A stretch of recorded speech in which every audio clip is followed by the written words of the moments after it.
Conquer Rivals replay request here, guys. Slight shift of format today. The rest of the videos in this playlist for the Mercenaries Thunderdome tournament here for Command & Conquer Rivals, $100 on the line.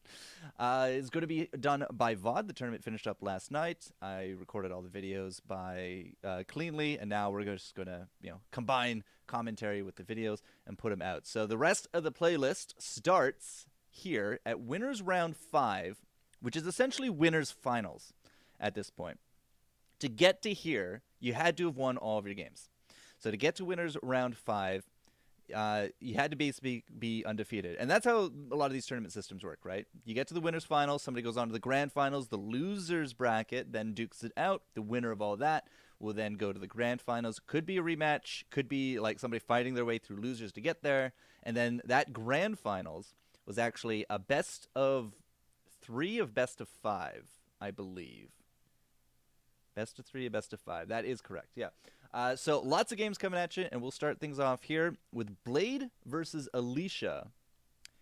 Game number 1, winners round 5. Winner to move on to the grand finals, and the loser having to battle it out down to the lower bracket, to which we'll get to here in a little bit.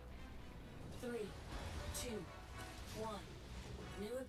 All right, hit all the buttons, we're good to go, and we started. So, Blade and Alicia were actually very well matched in this. Blade is actually going to be running his GDI, starts off with War Dogs, and these are all random maps. So you're probably going to see Masters maps, you're going to see Tiberium League maps, Bronze maps, like any map really works here at all.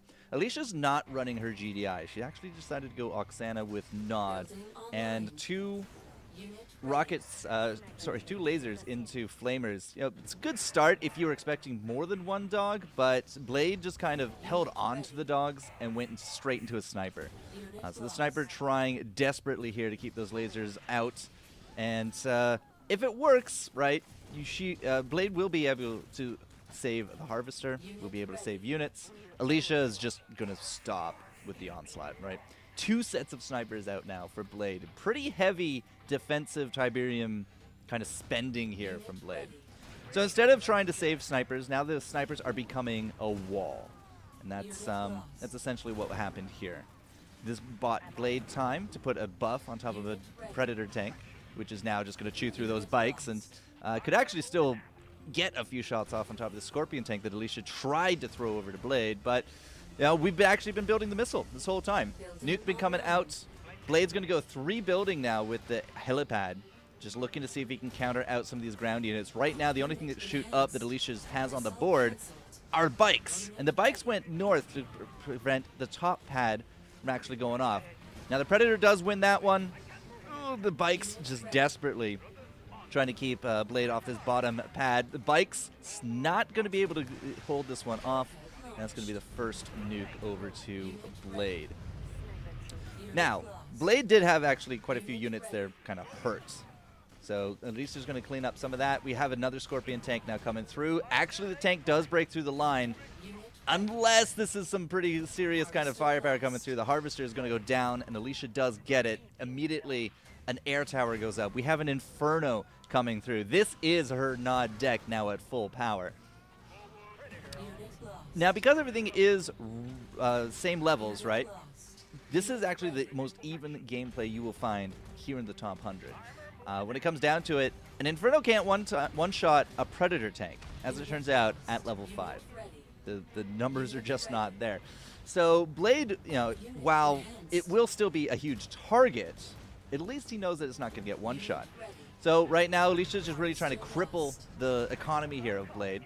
We've taken down 2 Harvesters now, trying to keep this Inferno alive. Doesn't quite happen, but with 1 Harvester down, I mean, that's enough to refund that Inferno right there. Now, good micro here from Blade. Made sure he saw that this Inferno down here was coming through. Didn't let it get into a good position to get fire on both of those points here on the pad. But at the same time, we also got now the top pad is essentially under control of Alicia at this point, right? Only have to really send a lot of information and a lot of power here into this bottom pad, but with the Infernos going down and a Predator tank creeping north, it's actually now looking very bad for Alicia.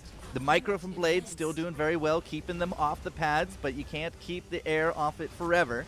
And Inferno down there just doesn't have the reload time. And Alicia cannot get any kind of clout on top of that bottom pad. And this means that Blade takes 2 nukes here in game 1 of this best of 5.